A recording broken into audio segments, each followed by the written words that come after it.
1968 ஆந்திராவுல பிறந்திருக்காங்க. இவங்க அம்மா, அப்பா 2 பேருமே டாக்டரா இருந்திருக்காங்க.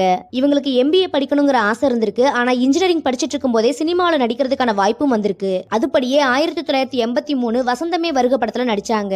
1987 தெலுங்குல கதாநாயகியா அறிமுகமாகி வெற்றியை ருசி பார்த்தாங்க. குரு சிஷ்யன் படத்துல கதாநாயகியா நடிச்சு தமிழ்ல அறிமுகமான இவங்க ரஜினி, கமல், விஜயகாந்த், ராமராஜன் முன்னணி ஹீரோக்கள் கூட ஜோடி சேர்ந்தாங்க. புகழோட உச்சத்துல இருந்த இவங்க நடிக்கிற வாய்ப்பை விட்டுட்டு சந்தீப் அப்படிங்கிற பிசினஸ் திருமணமும் பண்ணிக்கிட்டாங்க. ஒரு பெண் குழந்தையும் பிறந்திருக்கு. மறு வருஷமே விவாகரத்தும் ஆயிருக்கு. இதுல இருந்து மீள முடியாம இருந்த இவங்களுக்கு புற்றுநோய் இருந்ததும் தெரிய வருது. தைரியமா அதுல இருந்து மீண்டு வந்தவங்க அம்மாவோட இறப்பு, மறு வருஷமே அப்பாவோட இறப்புன்னு வாழ்க்கையில பெரும் வேதனையை சந்திச்சாங்க. இந்த சமயத்துல கமல் அவர்கள் ரொம்ப உறுதுணையாவும் இருந்தாங்களாம். 13 வருஷம் அவரோட நட்புறவுல இருந்தவங்க அதுல இருந்து விலகி வந்தாங்க. இப்ப கேன்சருக்கு விழிப்புணர்வு கொடுத்துட்டும் வந்துட்டு இருக்காங்க. புகழோட இருந்து மிகப்பெரிய போராட்டத்தை சந்திச்சப்ப கூட தைரியமா தன்னோட வாழ்க்கையை வாழ்ந்துட்டு இருக்கவங்க தான் கௌதமி அவர்கள்.